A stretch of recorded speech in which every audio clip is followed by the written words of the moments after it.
From West Virginia Public Broadcasting.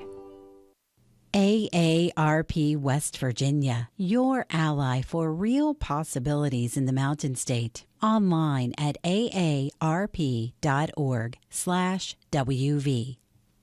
West Virginia Higher Education Policy Commission, working to double the degrees produced annually to meet workforce demands and grow West Virginia's economy. Learn more at wvhepc.edu.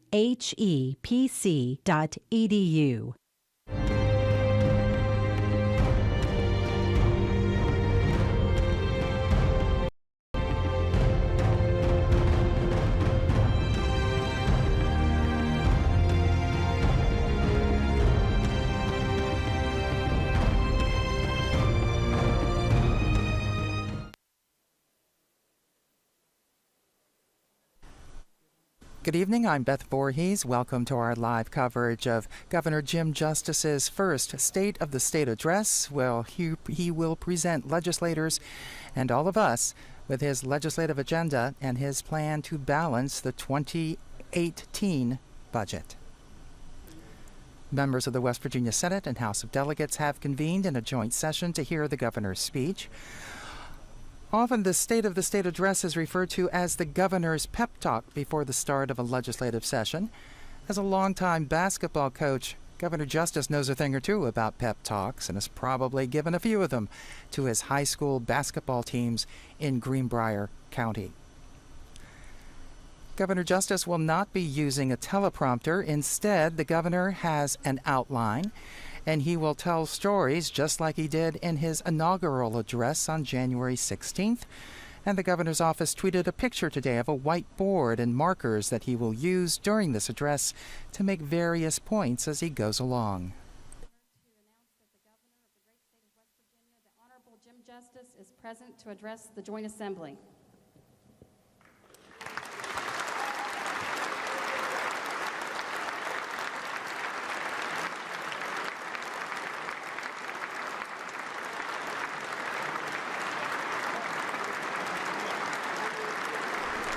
And Governor Justice has now entered the House chamber at the state capitol in Charleston, receiving applause and shaking hands as he and his wife, First Lady Kathy Justice, make their way down the center aisle in the House chamber. The governor will not be speaking from the front podium as governors have in the past. Instead, he will be on the floor in a chair behind the House floor podium.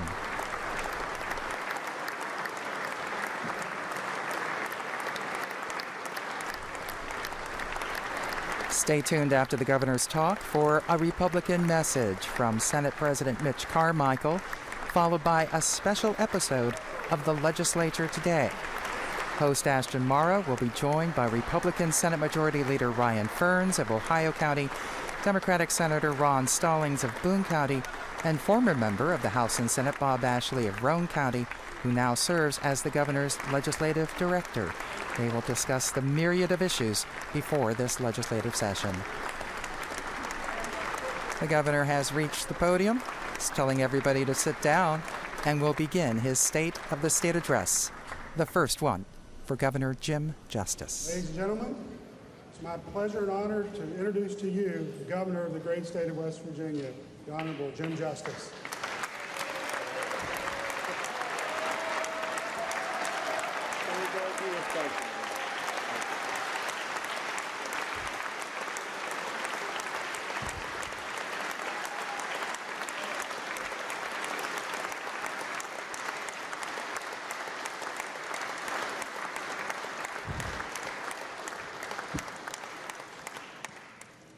Now, unless y'all are all wanting to be here all night, you got to quit this clapping so much. That's all there is to it. Thank you so much, Speaker Armstead, President Carmichael, members of the Board of Public Works, justices of the Supreme Court of Appeals, Senate Minority Leader, and Prezi Oso. How about that? And I got that first time. Pretty good. Roman said I did pretty good with that. House Minority Leader Miley, and all our great legislators. Tonight's a really important night. You know, I want, before we get into the meat and potatoes of what I have to say, I want to recognize a couple of people. These 4 people came with our great speaker, Armstead. These 4 people are principals that suffered through a 1,000-year flood. You know, I firsthand know what the flood was all about, and it was beyond belief terrible. I don't know where they are, but if they could stand, Mike Kelly, the principal of Herbert Hoover, Missy Lovejoy, the principal of Elkview Middle, Cindy Cummings, the principal of Bridge Elementary, and Vanessa Brown, the principal of Clendenin Elementary.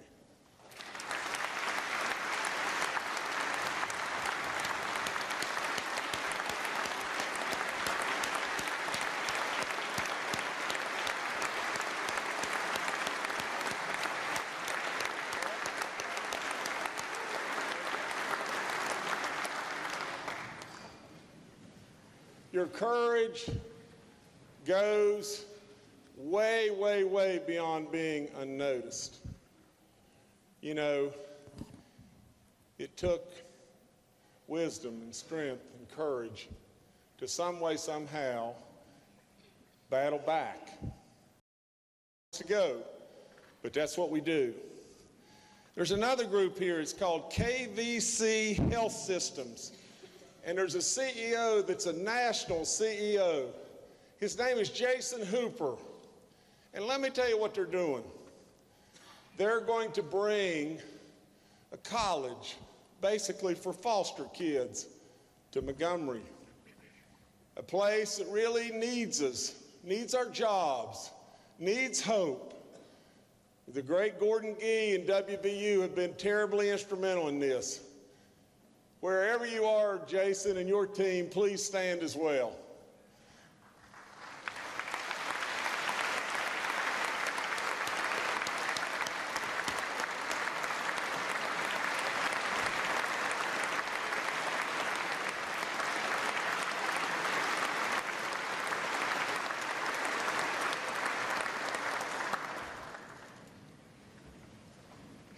Now, stay with me. Isn't this place reverent, hallowed ground? Tonight, I'm going to do the best in my ability to deliver a speech that I think is phenomenally important. There's no question there's been speech after speech delivered here. I am telling you, I can't possibly imagine that there's a time as dire and a time as important as tonight. Now, let me tell you, there's no question we've been 50th forevermore. We're better than that. Now, like it or not like it, we're dying 50th.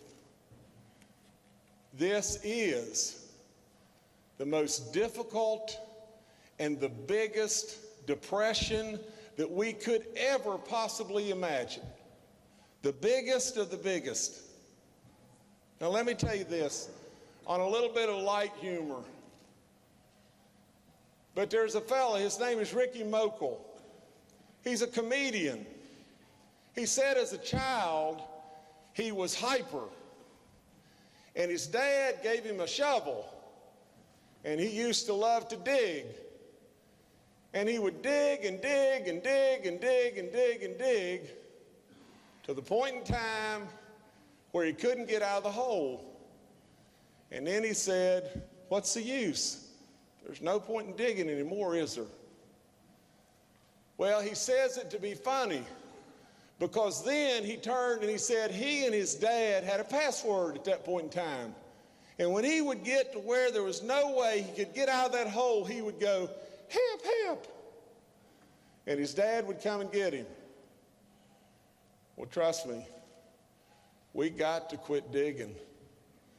We are such in the hole that we got to quit digging. We got to quit working against one another. We've got to some way hold hands with each other and run across the finish line together. We got to have new ideas, and I'll get to those in just a few minutes. The other thing is just this. You've honored me beyond belief. You elected me as your governor, a person that had never been a politician, in the wake of me running as a Democrat at a time when Donald Trump won our state by 17,000 million%. Now, there had to be a reason, and the reason is just this simple. And if I make some people mad, I just make them mad. But the people knew that it didn't matter to me. It didn't matter to me if you were a Democrat, a Republican, an independent. All that mattered to me was one thing, and that was that you're West Virginians, and I'm a West Virginian, and I just want goodness for our state. I've said it over and over and over. Now, there'll be somebody that will be on some witch hunt to try to beat on me about something. But I want again to announce to the world in every way, I, nor my family, want anything from this other than goodness for you and our state. Now, let me tell you, you've trusted me with your vote. I absolutely need you now to trust me with your voice. Now, you don't see any teleprompters here. You know, a lot of news media said, you know, he's folksy.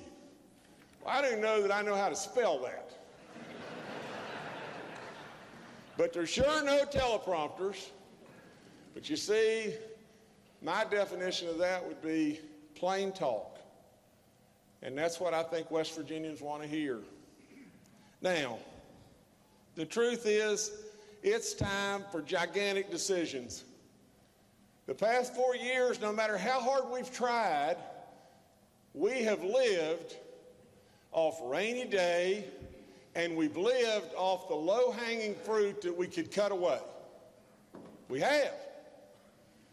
We've cut probably $600 million of waste, and we've cut the rainy day fund into half. Now, this year, right now, you're going to have to cut the rainy day fund $123 million more dollars. No way around it, right now. What are you going to have? $500 million. What are you going to do? What are you going to do? You're faced with a $500 million hole in the bucket. And the next year, it's a $700 million hole in the bucket. If you cut rainy day more, the rate holders, the people that create our rates for our bonds are going to torpedo us. We got issues. We got real problems. So, I want to tell you this. I don't mean this in any bad way because I'm the one that signed up to run for governor. But we got an 18-carat dog's mess, don't we? We do. I didn't create the dog's mess. I have inherited the dog's mess. And I am telling you, you have to have real direction and real ideas and real cooperation together to be able to get out of this. Now, there's two ways you can get there. And you got to forgive me, I'm not nervous, but I just sweat a lot. A lot. And I got a bad knee, and man, does it hurt. But there's two ways you can get out of it, or a combination of ways. The first way is to just cut more. Well, let me tell you just this. Just think about this just for a second. Are you willing to eliminate all of our state parks? Are you willing to eliminate all of our colleges and universities other than Marshall and WVU? Shut them down. Are you really willing to close our tracks, to not have dogs, to not have horses? Are you really, truly willing to gut our seniors? Are you willing to turn our backs on our vets? I can't get there. I can't get you there. Because you know why? Because at the end of what I've just said, you're halfway home. What then are you going to do? What is West Virginia going to become? A nuclear waste site? Is it going to become the place where our nation sends all of its prisoners all the time? Are we not better than that? Now let me give you just this scenario. Here's an analogy. You've got a factory. We're the factory. You've got a factory. The factory's got $100 million in the bank. The factory's $200 million upside down. Think about it. How are we going to fix it? Here's what we can do. Take the $100 million away from the factory just like that. We got $100 million upside down. Then I'll tell you what let's do next. Let's cut 25% of the people off. And then I'll tell you what else let's do. Let's cut the wages of everybody else there by 20%. And you're still not there. So I'll tell you what let's do. Let's sell 75% of the equipment out of the factory. And then we in here will go home and say, we did it. We balanced the budget. And you know what will happen? The sun will come up tomorrow and we'll say, holy horse whatever. The factory is dead. The factory is gone. So that's where you are.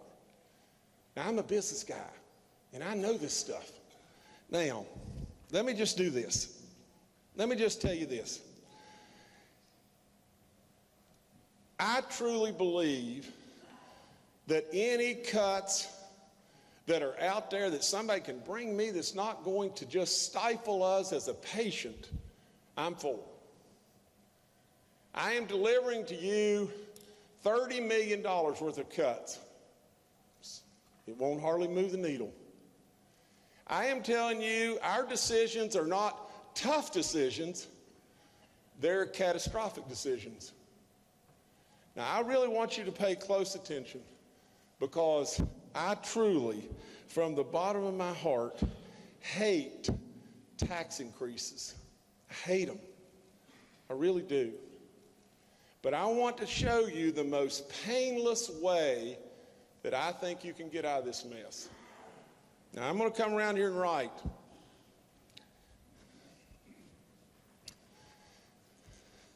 Here's what you got to do. You got to cut all that we can possibly cut. I've got to have everybody in this state pay 1/2 penny in additional sales tax. There's no way around it. I've got to have you pay, instead of $30 in DMV fees, I've got to have you pay $50. The other thing is this, in trying to be fair, in trying to just be fair, the people are here. Here's your people. Here's your people. Here's your businesses. I've got to have our businesses, there's lots of different ways to look at this, pay 0.2% in a tax that would be equivalent to a B&O tax. It is a tax that Ohio charges 25% or 25 hundredths. We would charge 20. And the other last thing that I'll talk to you about is I've got to have 10 cents a gallon on gasoline. Now, I'm telling you, if you don't do this, you're dead. You're dead beyond belief. Now, let me go back over here and come back. Before I go, I'm going to stay with you a second. On these two right here, this one and this one, I want to sunset them. 3 years. I think if you do what I am trying to propose to you to do, you can get rid of this, and you can get rid of this in 3 years. Now, this deals with your roads, and this does too. Now, let me tell you this. I said a minute ago, I am adamantly against raising your taxes. We have got to find a way to not completely kill the patient. Now, look what happens. 3 years, this goes away. 3 years, this goes away. I'll tell you about this in just 1 second. Now, I want to tell you one last thing. My goal, Jim Justice's goal as your governor, is to do one thing, and that is to be the 8th state in this country with no income tax. None.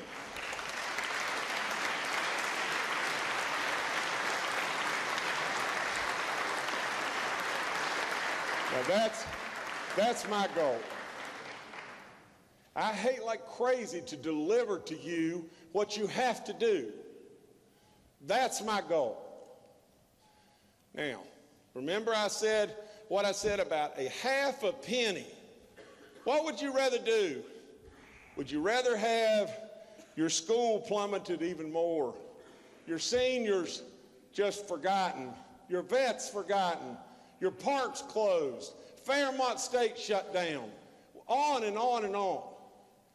Or would you be willing as a peoples to say, I'm willing to pay a half a penny more, and I'm willing as a business to step up and pay 0.2%, because I love West Virginia and we're going somewhere.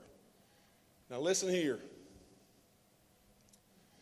If you pay 10 cents or more for gasoline and a little bit more on your DMV fees, that's going to turn into this. Here's what it's going to do. It will turn into $2.8 billion. Now just stay with me. I have 4 wonderful people back here, and I want you to understand wholeheartedly what your 10 cents and almost nothing in DMV fees that haven't been raised in 40 years. Think about it. Almost nothing I am asking you to do to turn into that. And then let me show you what we can do. Y'all bring this on down.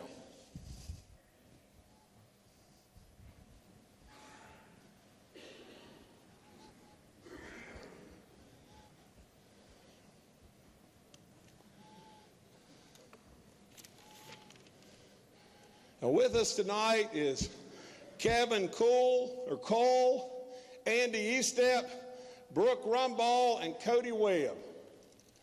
Brooke and Cody are students studying engineering at Marshall and WVU, and Andy and Kevin already work with us in highways. If you'll do this, you see those jobs? You see them? We can let every single road job that is on the books for 1 to 3 and 3 to 5 years tomorrow. We can let them all tomorrow. Think what this would do. Just imagine what it'll do. I'll tell you what it'll do. It'll create 48,000 jobs in our state. 48,000 jobs. It'll complete the network that we have got to do. It will make tourism explode in this state. Honest to Pete, this is the 800-pound gorilla in the room, not me.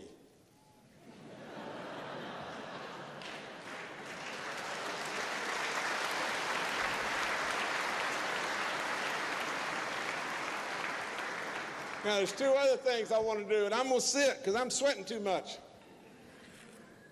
I want to bid every one of these road jobs specifically labor intensive. And you know what I want to do from that? I want it to be our training ground. I want it to be our apprenticeship program. I want it to be something that will absolutely put our displaced miners that find a job here or our young people that learn how to do something here. It's an opportunity. Now let me tell you what else I want to do. For all the successful bidders, I want to charge them a 5% construction, severance, whatever tax it may be, whatever you want to call it, to the successful bidder only. And my bet is people like me in business will sharpen your pencils like crazy, and it won't cost us the 5%. It may cost us 1%.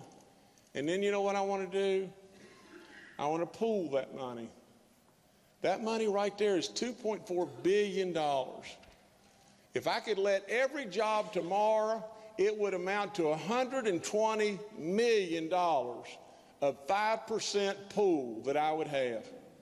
And then you know what I want to do with it? I want to fix the drug problem. If we don't fix the drug problem in this state, it will cannibalize you.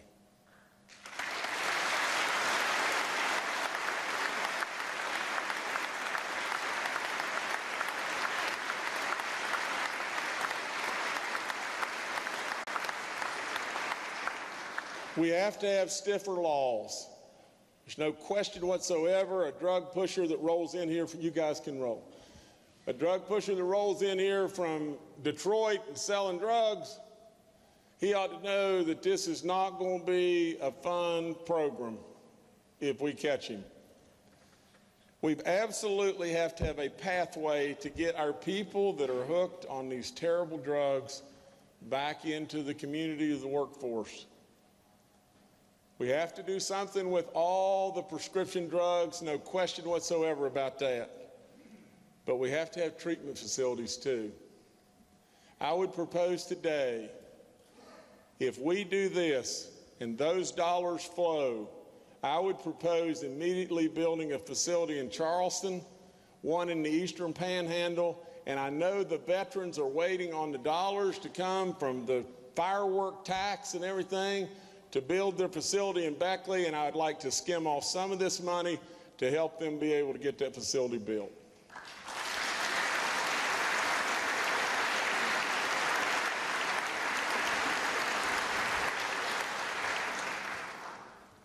Let me go to education. Guys, I'm a coach. I'm in the school all the time. We've proven how to be dead last. If you'd have gone around with me and had these round table discussions and listened, just listened. You see, that's what I did. And I just listened. You got a bunch of really, really sad, unhappy campers. So, I think we need gigantic education reform. Here's what I would do. I would submit a bill, and I will immediately, to eliminate any of the unnecessary bureaucracies that we have. We have got to return education back as much as we possibly can to a local level. I have put in my budget a 2% raise for all classroom teachers, and I am ashamed.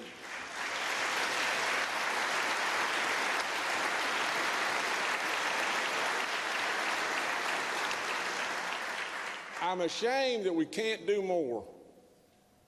Now, as far as testing, we are testing our kids totally to death. For what? I mean, here's the bottom line. Think about it. If we were knocking it out of the park, you see, I'm all results oriented. If we were knocking it out of the park, you could argue with me we're doing the right thing. For crying out loud, we're dead last. It doesn't take a rocket scientist to figure this out. We got to be doing something wrong. That's all there is to it. As far as the testing goes, I am going to propose we throw Smarter Balance in the trash can and we go to an ACT testing.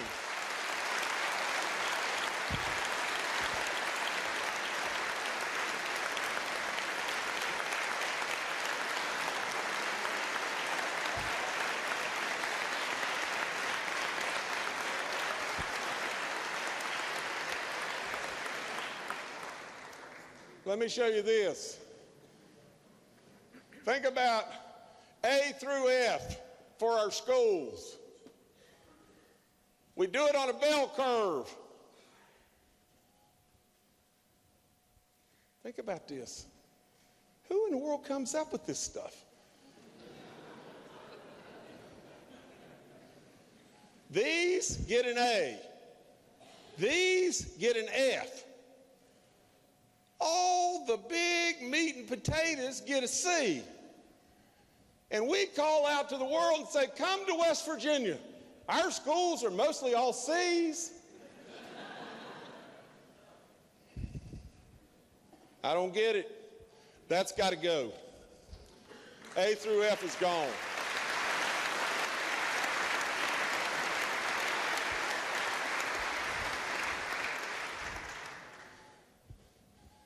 Now, there's a beautiful lady here somewhere.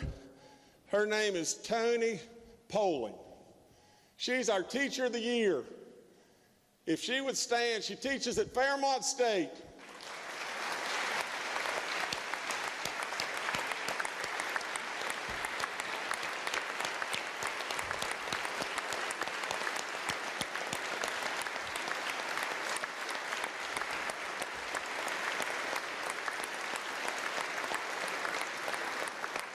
Now also, wherever they are, the beautiful lady Leah Curry, who is the West Virginia president of Toyota, and the gentleman Jim Fawcett of Highmark is here somewhere that made all that possible as well. Thank you.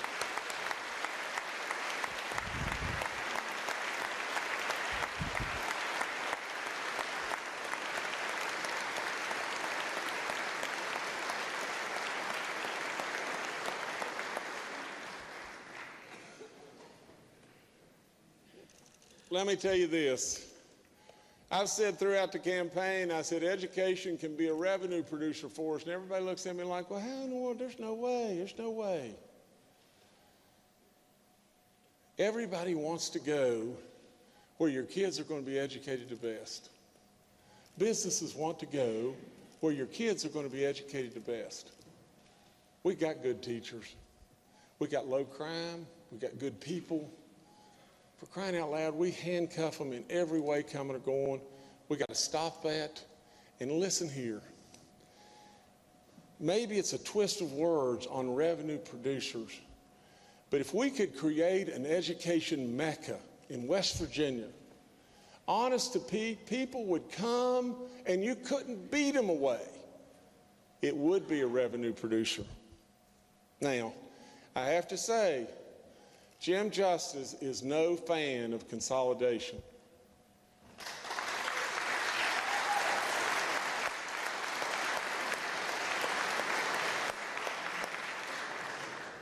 Again, I'll just tell you this, and I'll ask you, are we this bad? Are we this desperate? You know, tell you what we could do. We could close every school in the state to save us some money, except we could have one. And we could have just one somewhere close to Charleston, and we'll bus every kid 4 hours, no more than 4 hours, one way. We're not that bad. We just have to have ideas, and we got to have hope. Now, I truly mean this. One of the flood-ravaged towns that I truly believe is coming back, and I can see it just like I can see it tomorrow. I hope and pray that we end up with a school in Richwood.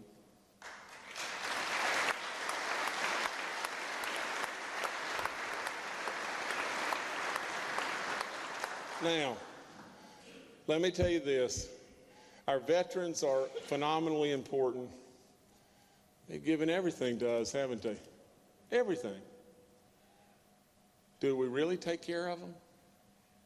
I mean, for crying out loud, we can't even maintain their cemetery. We got to do better. We have to do better. Now, I'll be asking the legislature to approve the increasing of our Garvey capacity. And this one, before you go, oh no, I want you to listen. I'll be asking the legislature to raise our tolls on the turnpike $1. Now, before you go crazy shooting at me, let me just say this. I want through your DMV fees, I want to charge everybody within our state $8. $8. Then I want you to drive on the turnpike or whatever road that we would choose to toll for free. So I want you to pay $8. And I want you to drive on our turnpike, wherever it may be, for free. Or whatever road we toll for free. You see, 77% of our money is coming from out of state. If we could raise it and make yours as West Virginians free, other than $8. Now, you may live in the Eastern Panhandle, and I would say to you, we need you to come and visit Princeton at some point in time. Now, if you come for your $8, we're going to give you a 50% discount on the tolls because you're going to pay nothing. And by the time you go through 333, you're going to feel like you got a real bargain.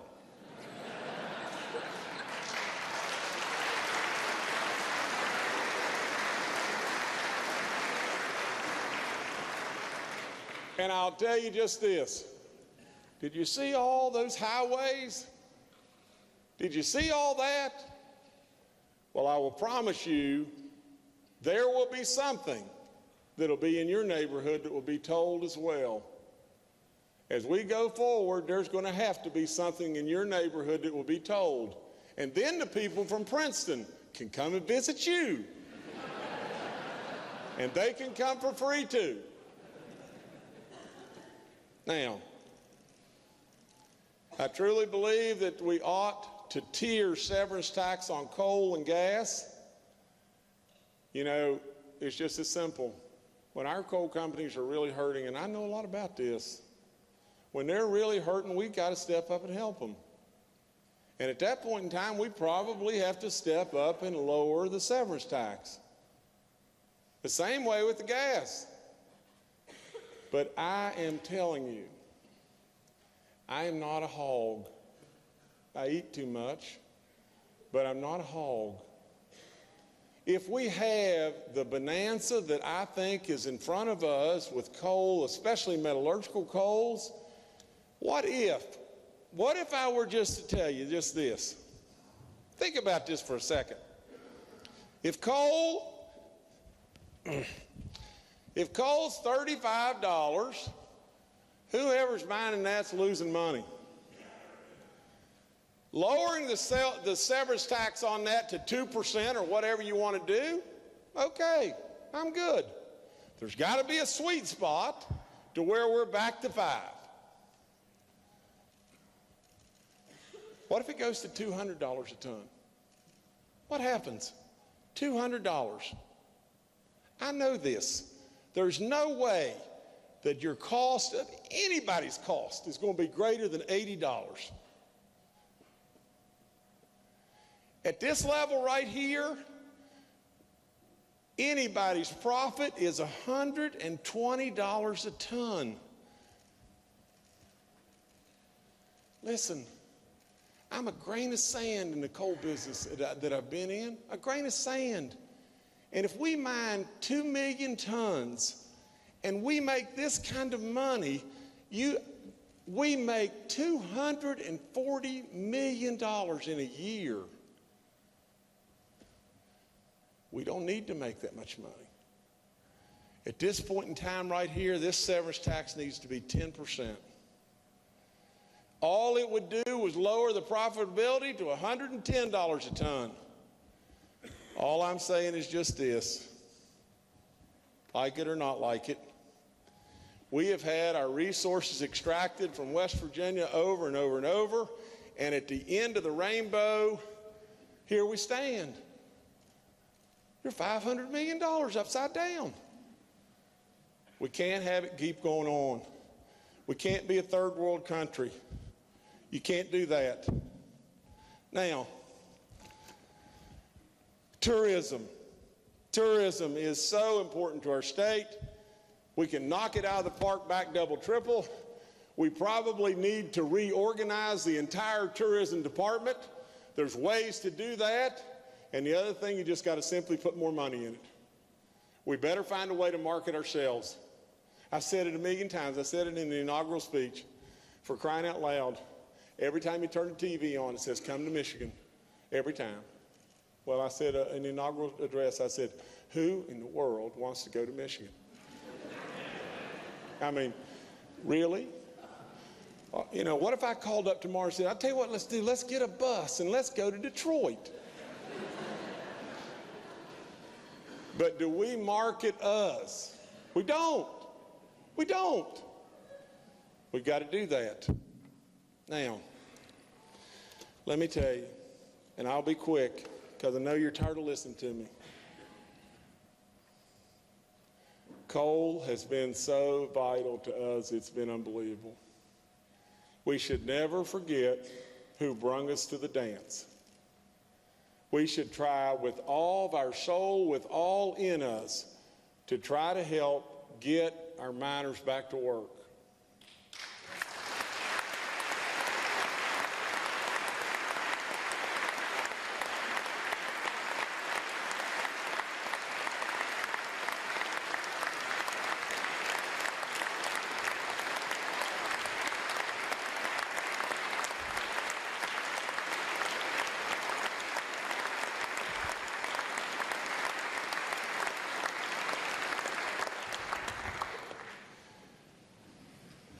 There are other things. Natural gas just fell out of the sky on us, didn't it? We need to do everything we can to exploit that to make it even better and better and better and better. You know, there's issues within natural gas, I think it's called joint development or lease integration, that they really want. And I can't possibly within me see, why not? What's wrong with that? Why not? Now, we can help that industry. Listen to me on this.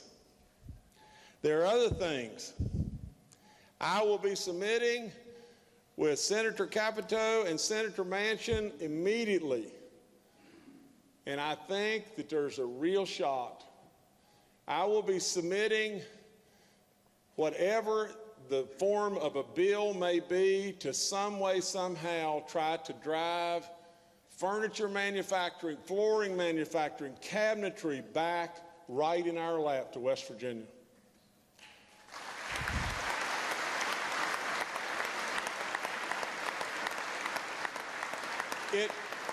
It can truly be done.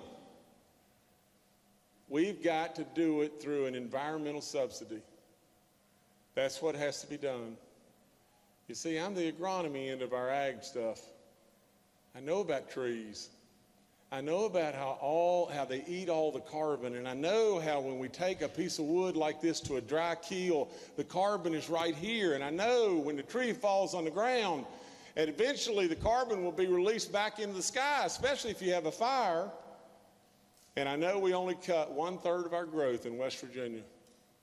We are the perfect candidate for what President Trump wants to do in bringing manufacturing back to the United States that today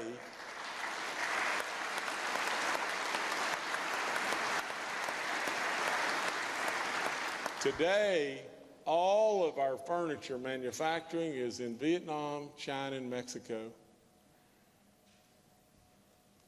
I love Vietnam, China, and Mexico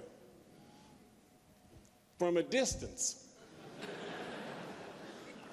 I want stuff for us. Now, I've got to say this about President Trump. Many of you would wonder, but I am really good friends with the Trump family.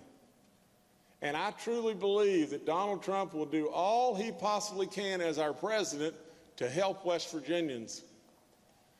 He will. He's called me all kinds of times, and his son Eric has called all kinds of times, and now Don is probably going to come and want to go turkey hunting with me.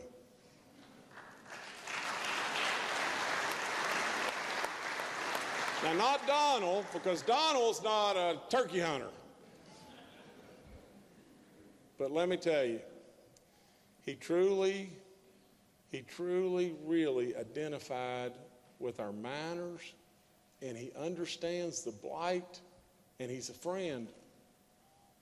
If we'll give him a chance, he'll really try to help us. Now, as we're winding down here, I would say there are certain things within government consolidation that we can do. There's no question. I get it. We need to watch every penny to try to save every dollar, on and on and on. I mean, I've already started this, and for crying out loud, I drive my own vehicle.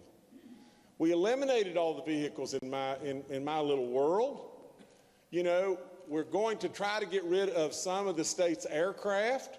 We're absolutely, right now, we've identified 207 vehicles that we can basically get rid of.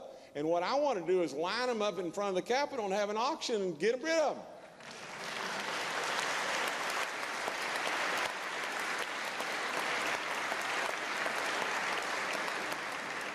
We can't forget agriculture. Agriculture, let me tell you, furniture manufacturing, it can help us. It may be 2 years away. Agriculture can help us, maybe 2 years away. That's why I said a little while ago, that 800-pound gorilla is sitting right in your face right now. When I bond that together, the gas tax and the DMV fees, I've got to go to a vote of the people. I've got to have 90 days after you approve it to go to a vote. I'm begging the people to call you and drive you crazy to get to that vote, because we have to do that. We've got to do that, and do that right now. Now, I believe, and I will do this immediately, I will employ some person, and gosh, I can't imagine being called this, a waste czar. But I'll have him absolutely dig into every agency known to man and try to find any excess monies that have been shoved away and hidden, and I'll have him look, and I'll have him try to find. Now, let me just give you my philosophy of our regulatory agencies. My philosophy is just this. You know, I've had the great gift to be able to hire so many good people. Our cabinet choices and the people we've surrounded ourselves with, we didn't care if they were Republicans or Democrats, independents. They're really good. They're really, really good. I told the people at the DEP, I told Austin Caber, and Austin said to me, he said, what do you really want to see happen? The list could be a mile long, couldn't it? A lot of people would say to Jim Justice, Jim, write a job description of what you do. Well, I could write, couldn't I? But the bottom line is just this. See, the right person's in the right job and they're motivated. That's what Jim Justice does. Right person, right job, and they're motivated. I told Austin Cabron, and I said, Austin, we have people come from everywhere with any kind of business request under the sun. A lot of times our inspectors show up, and I hate to say this because you're going to probably think, boy, has he really lost it now. But they show up with a T-shirt on and a pair of old jeans. They maybe haven't shaved forever, and they got a badge in their pocket. Now listen, I think they ought to look like something. And the other thing,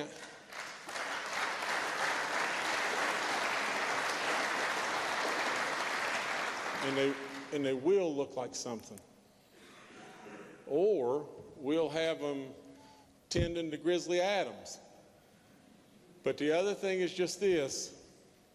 No matter what the request may be, I think that the first words out of their mouths should be, we're going to try with all in us to do what you want to do. Now, did you understand what I said? What I said is just this. So many times our regulatory agencies absolutely, no matter what on earth we try to do, they're there to tell you no. They're not there to tell us no. Now, I underline. Nobody loves the outdoors as much as me. Nobody loves waters as much as me. We are not going to break the law. We are not going to do anything to damage the environment to the very best of our abilities or our waters, but we are not going to just say no.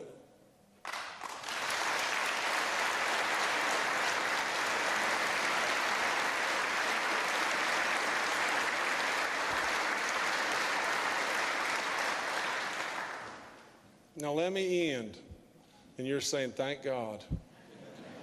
Let me end by just saying this. Please, not only you, all the viewers that are out there, listen to me. This situation is beyond dire.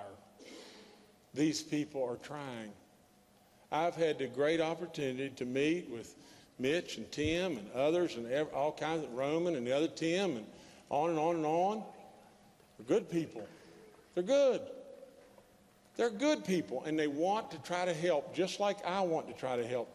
But I am telling you, to the best that Jim Justice could possibly tell you, you elected me to try to get us out of Ricky Mokel's hole. That's what you elected me to do. New ideas, aggressive ideas, bold ideas. We're dying. We are dying. It is so blooming bad, you can't possibly imagine it. Now,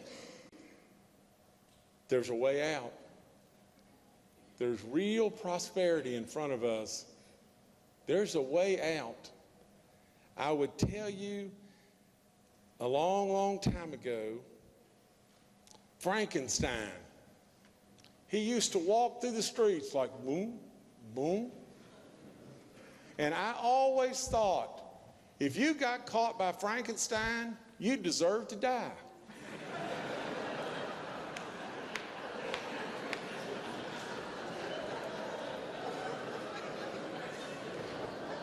Now, I would tell you just this. If we don't do anything, and all we do is kick the can down the road, and all we do is fight, then we deserve to die.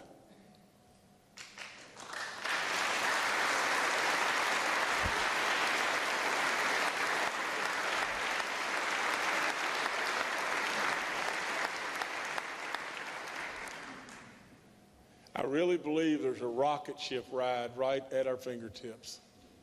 A ride like you cannot possibly imagine. I would say to you, let's don't just try to figure out how to just get by. Let's cannonball right in the middle of the pool. We can do this. We absolutely can do it. Now, I would say to the outside world, call all your legislators. Call all your in-laws and your outlaws and your neighbors. Call them all. This is a pathway. I've given you a real pathway, and I hope that you'll seriously consider it. Now, it was folksy. It was just plain talk.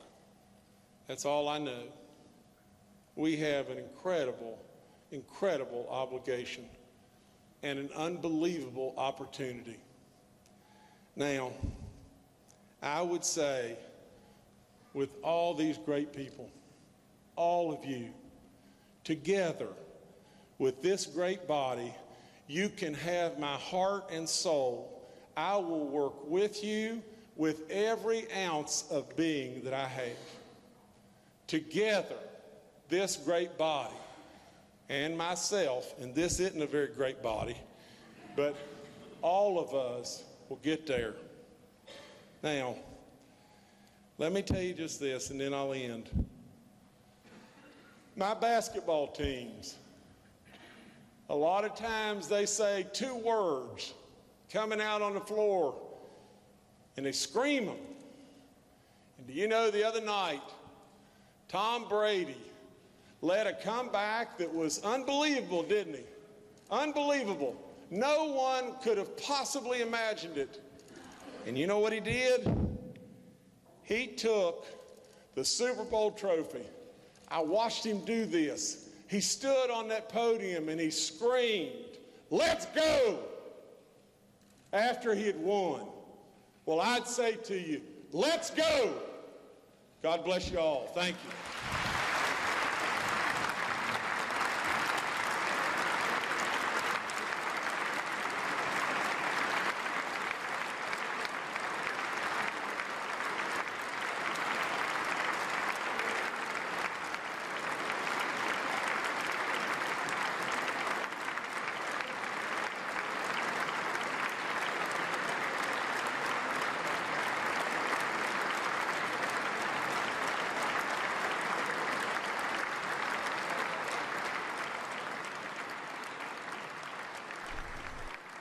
You've been tuned to the first State of the State address by Governor Jim Justice.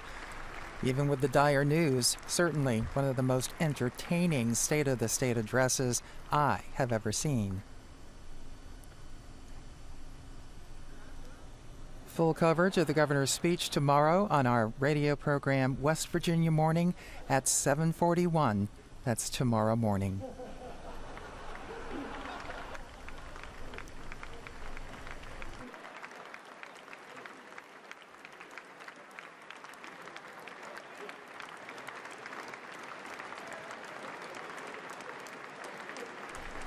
The governor is still taking some bows. He has not yet left the House of Delegates chamber.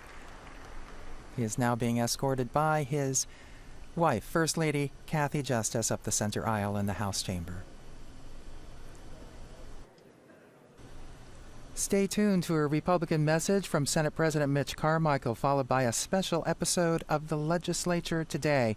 Host Ashton Mara will be joined by Republican Senate Majority Leader Ryan Fearns of Ohio County and Democratic Senator Ron Stallings of Boone County, and former member of the House and Senate Bob Ashley of Roane County, who now serves as the governor's legislative director. They will discuss the myriad of issues before this legislative session. Also tomorrow on the West Virginia Channel, coverage of the floor sessions of the House and Senate at 11 o'clock on television and online. This concludes our live coverage of the State of the State address. For West Virginia Public Broadcasting, I'm Beth Voorhees.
Double the degrees produced annually to meet workforce demands and grow West Virginia's economy. Learn more at wvhepc.edu.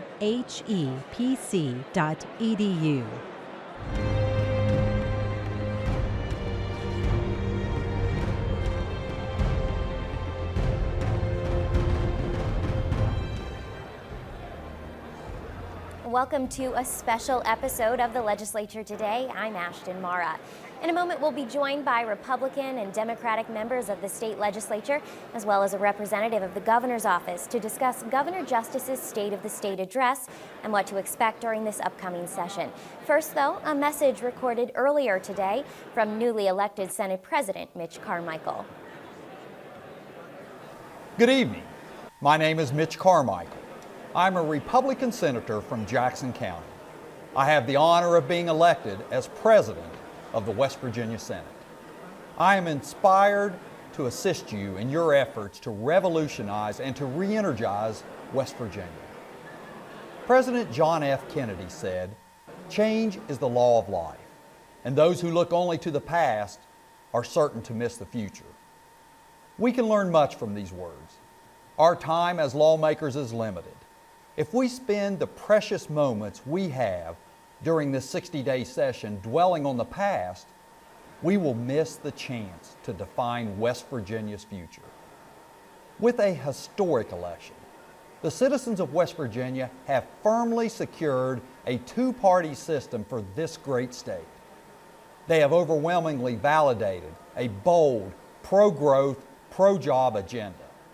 The voters chose quite clearly to trust in a new direction and to take the next step toward prosperity. All of us agree that our citizens want, need, and deserve jobs in a growing economy. This important goal deserves our full attention and effort. Let us avoid the matters that separate and divide us into categories. For united, we will succeed in bringing prosperity to our citizens.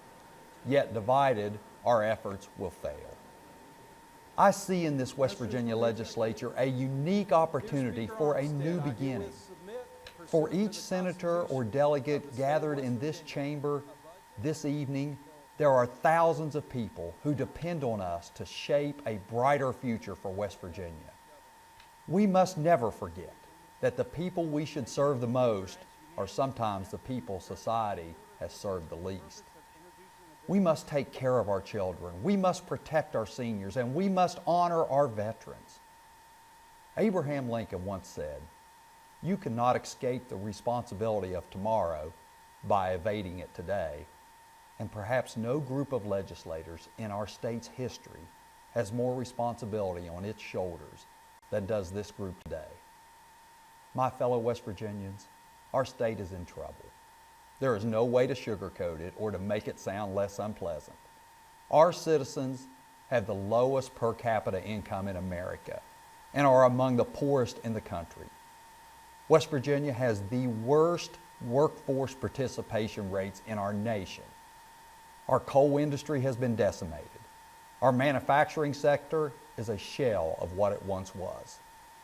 A drug abuse crisis of epic proportions is destroying our families and killing our young people. We are the only state to have lost population during the last 50 years. These and other failing statistics portray a state in desperate need of a new direction. Now, all of that sounds pretty hopeless, doesn't it? However, as Dale Carnegie said, most of the important things in the world have been accomplished by people who have kept on trying when there seemed to be no hope at all. I am pledging to each of you that the Republican members of this West Virginia legislature will keep trying for West Virginia. Our citizens and this state are worth the fight. However, I also believe the problems that confront us transcend partisan solutions. I believe that people enter into public service because they want to chart a course for progress and to do the right thing. And while by the very nature of the political system we may differ on what is meant by the right thing, I have no doubt that whether Republican or Democrat, your senators and delegates are here because of their love of the state of West Virginia, and serving its people is their guiding star. In his State of the Union address in 1985, President Ronald Reagan said, "We believe faith and freedom must be our guiding stars, for they show us truth. They make us brave, give us hope, and leave us wiser than we were." Ladies and gentlemen, the work the legislature will undertake this session will not be for the faint of heart. It will display our bravery. And I believe when we see the benefits of our work in more jobs, better schools, and a stronger economy, it will give people hope. The experiences we share as we work to make these changes will bind us as brothers and sisters and leave us wiser than we would. We, as a legislature, in this year, can change the course of history for the families and precious citizens of West Virginia. And so, against the voices that seek to weaken our resolve through threats of special interest groups, we will remember the unemployed worker striving for the dignity of wages to feed his family, and we will gain our strength. Against those who wish to slow our pace with the burden of status quo, we will imagine the hopelessness of a person who is addicted to drugs in need of a goal with a positive future, and we will gain our strength. And against those who seek to dampen our spirits with concerns about the next election, we will realize that doing the right thing carries its own reward, that a clear conscience is priceless, and we will gain our strength. Each new legislature begins with an optimistic vision for crafting the policies that will launch this state on an exciting path of progress and prosperity. And perhaps now, more than ever before, does the bright sunshine of opportunity pervade the halls of our state capitol. I firmly believe that the 83rd West Virginia Legislature offers the best potential in more than 80 years to correct the fundamental problems that cause our economy to be stagnant, jobs to be scarce, and our population to decline. These are truly exciting times to be a West Virginian. A new president of these United States is poised to lift the heavy boot of federal overregulation from the neck of West Virginia. This will enable our workers to again provide the necessary energy resources and their byproducts to our state, nation, and world. Our new governor is committed to jobs. My hope is that every citizen of our great state will seize this moment with unbridled enthusiasm and an immediate sense of urgency. This is an incredible time for our state, with amazing progress just beyond the horizon. My fellow West Virginians, the theme of this legislative session must be jobs. There is a value to a job that goes beyond a paycheck. There is dignity, there is honor, and the self-worth of contributing to the good of society and setting an example for one's children. People engaged in careers with responsibility and goals will ultimately solve our budget issues and most of our social ills. Our primary task in this legislature is to structure a system that enables private sector job creation. And to accomplish this goal, we have much to do in a limited time frame. The precious citizens of West Virginia desperately await our action. We have not come to this moment by accident. Each senator, delegate, and citizen has been blessed with a unique mix of talent and ability that is perfectly suited for this moment in history. Poets capture moments such as these with words that make our hearts soar. And for me, a verse from a poem by Edward Markham perfectly captures the beginning of this 83rd legislature with these words. The task given to each one, no other can do, so the errand has waited. It has waited for the ages for you, and now you appear, and the hushed ones are turning their gaze to see what you will do with your chance in the chamber of days. My fellow West Virginians, these are our days. My fellow citizens, this is our moment. My fellow citizens, this is our chamber. The errand is waiting. West Virginia needs jobs, opportunity, hope, and progress. Millions of people are turning their gaze to see what we will do with this once-in-a-lifetime chance. Ours is a destiny that makes us brothers and sisters. None goes this way alone. Into these faithful days, we journey together. May God bless each of you and grant that our efforts are worthy of this calling. And may God bless the state of West Virginia. Thank you and good evening. This is a special episode of the Legislature Today. I'm Ashton Mara, live from the Senate reception room in the West Virginia State Capitol. Joining me this evening is a panel of representatives from both sides of the aisle: Republican Senate Majority Leader Ryan Fearns, Democratic Senator Ron Stallings, and Governor Jim Justice's Legislative Director, a former Republican member of the West Virginia Legislature, Bob Ashley. Gentlemen, thank you so much for being with me this evening. Thank you. Definitely a different kind of speech we saw from the governor today. And Senator Stallings, I think I want to start with you because you said you've been here for about 11 years now, quite a few governors. What do you think of that kind of speech we saw out there tonight? Well, it was different. It was filled with optimism, even in what was called dire times. I mean, we find ourselves in a very bad budget situation, and so when we have to do some pretty major heavy lifting in order to get us out of the place we find ourselves. Yeah, Senator Fearns, what do you feel about that speech? I felt it was extremely disappointing, to be honest with you. Governor Justice campaigned on saying that the citizens of West Virginia could not afford to be taxed anymore. And I don't have the total numbers. He never said the total numbers in that speech, but to me, it sounds like we're approaching $450 million in proposed tax increases from the governor's budget. That would be, if my history is correct, would be the biggest tax increase in the history of the state of West Virginia. Like I said, he campaigned on that after he was elected. The things that we heard from his office were, we need to control government spending. This is the least original idea that I think he could have come up with. This is the exact scenario that landed us in the problem that we're in today. Every time in the history of West Virginia that we've had budget shortfalls, governors in the past have resorted to tax increases, and so we just got more of the same today.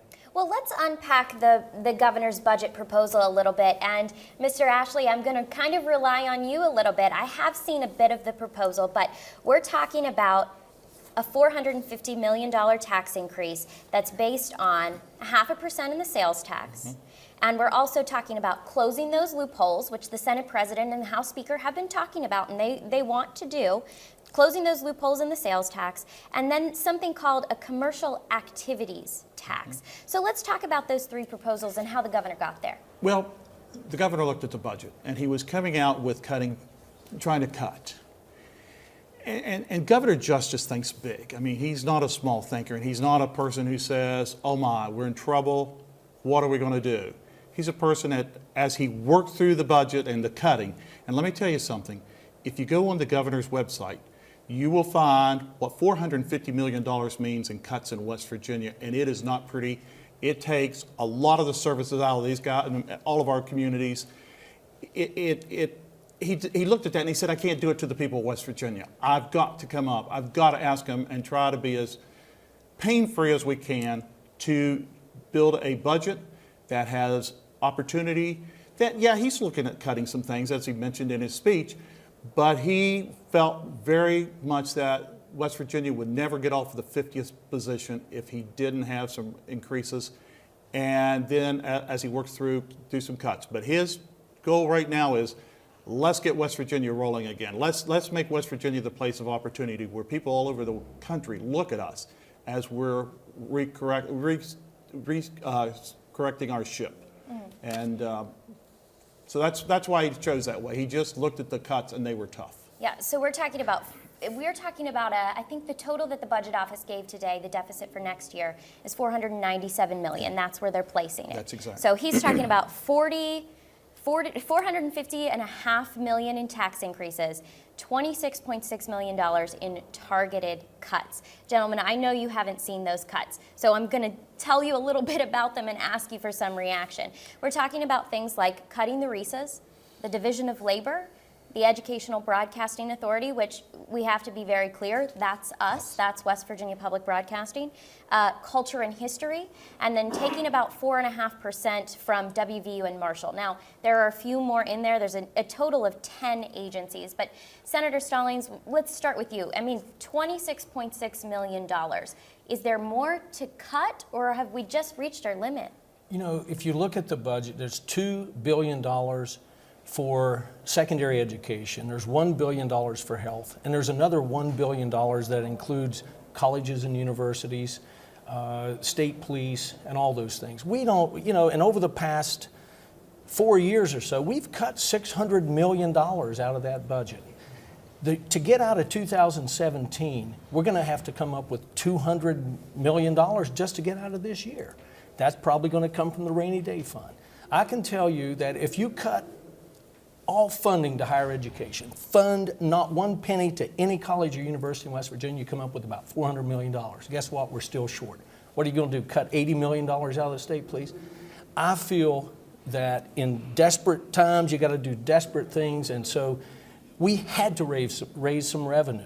I applaud him for that. The other thing that he's looking to do is not only just balance this budget this year, but he's going to build some roads and grow our economy and diversify our economy. You saw that big board out there with all the road bonding issues and the gas tax. I mean, that's a way to our future. You got to grow the economy. You can't just look at it as balancing the budget. We have to get out of the mess we're in. And we have been so dependent on coal. God bless coal. I'm from Boone County. But we have to diversify and grow our economy. It was a tough decision for him to have to do that, and I think he really didn't understand what bleak situation we were in when he said, you know, let's not raise taxes. You know, you have to raise taxes. And I truly believe that it is the most gentle way to do it, that everybody pays a little bit. And then the other beautiful thing about it, look, in 3 years from now, if we're doing okay, sunset them. Take away those taxes. Well, Senator Friends, I mean, you made yourself clear you're not really happy with the tax increases. So there's more cutting to do there? Well, I think it's about living within our means, controlling the government spending. We have a certain amount of revenue coming into our state, and we have to live within those means. So, you know, that's your starting point. You look at what are we capable of bringing in with the current tax code and the current revenue sources that we have, and that's our starting point. That's where we go to begin living within our means. You know, I've asked the Senate President and I've asked the Speaker, living within our means, making these cuts. You all are comfortable to do that when that means laying off employees? I think, you know, there's a possibility that layoffs would have to occur. You know, we're talking about state agencies. The trouble is these state agencies are under the governors, they're under the executive branch. And I think it's appropriate that a governor would make the decision as where cuts need to be made. That's the reason our Constitution is set up the way it is, and that the governor on the first day of the session proposes his budget. Because we don't have the ability, the legislature doesn't have the ability to look inside these agencies to determine where targeted cuts can be made, and that's really why it needs to come from the governor. So I keep wanting to call you Senator Ashley, and I'm so sorry, but that's going to get confusing. Mr. Ashley, Senator Stallings brought up the governor's infrastructure proposal about roads. Yes. And let's talk about that a little bit more. So we're talking about 10-cent increase on gasoline, Yes. increasing some DMV fees Right. that's been talked about at the legislature for a while, Yes. haven't been increased since the 70s? The 70s, early 70s, from what I understand. And the money from that, and also then increasing the tolls on the turnpike, Yes. and that money is going to be bonded. Yes. Explain What that he wants to us. do, he has to go with part of it to the vote of the people. As he was talking to the people, please call and let them know. The governor envisions, as we open up West Virginia with new opportunities, with new highways, that growth will occur. And for those people who are, as my age, that remember when I was in high school and college and after college, in the early 70s, when road building, when the interstates were going through, the corridors were going through West Virginia, the national media was saying, what's happening in West Virginia? It's growing. I mean, there's opportunities coming. We got plants, we got opportunities because transportation was easy.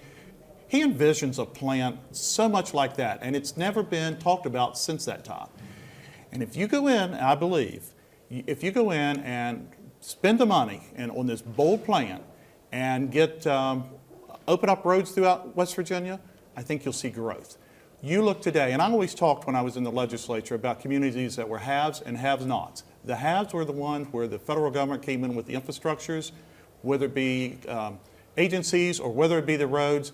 Those were the growing places. The have-nots are withering away on the vine. And so he wants to open up more opportunities in West Virginia. His bond, as he takes this money to go to the market to try to get what bond it will bring, will be opportunities. And when have you heard West Virginia talking about billion or $2 billion worth of road projects. I mean, that's what we need. Senator Ferns, let's go to you first because you've got a Republican voice talking to you about bonding, to build new roads and for infrastructure projects. Does that sound like something the Republican majority is willing to do? Increase some fees, increase the gasoline tax to bond it for new projects? Well, I think bonding is a relatively new idea. It's not something I'm all that familiar with, and from the governor's speech tonight, I couldn't quite tell exactly how he was going about achieving that. I think it goes back to the same thing I was saying before. You're talking about a 10-cent per gallon gasoline tax increase. Maybe the DMVs don't seem that big written up on the whiteboard, but it just goes back to the idea that the citizens of West Virginia can't burden any more taxes. I mean, the pool of citizens that we have that are even paying into the tax base continues to dwindle. We can't just continue to pile on them. Senator Stallings, how do you feel about this road bond initiative? I think it's a way to grow our economy, and we absolutely have to do it. It's not just roads, but it could also provide money for broadband infrastructure. When I think of the Southwest coal fields, and it's been pumping so much money into the general revenue fund forever, but in order to diversify that economy, you have to have that transportation and infrastructure. And so when we build 73, 74 interstate from Detroit to Myrtle Beach, and it comes through McDowell County, that's how we're going to really transform that whole economy down there. And so I think it's a necessary evil. No one wants to pay higher taxes, but at the same time, if we don't do this, we're going to be coming back each year. Well, what can we cut to balance the budget?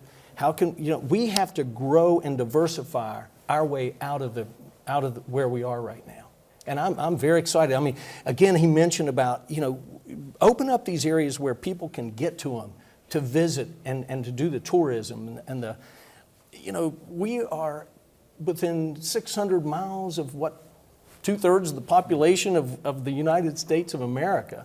And yet it's hard to get here. How do you get to Snowshoe? So when you get these roads in here, you really are going to open up what we already know. It's a wonderful place, the mountains and the rivers. It's very exciting that, and I could just sense the optimism in his voice when he was talking about that.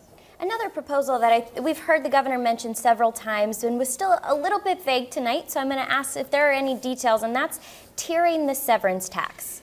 What he's saying in his speech and his vision is when the industry is suffering like it is now, it has a low fee. A lot of the people in the industries wanted to get rid of severance, if you remember a couple of years ago. He's saying no, there always needs to be a severance tax.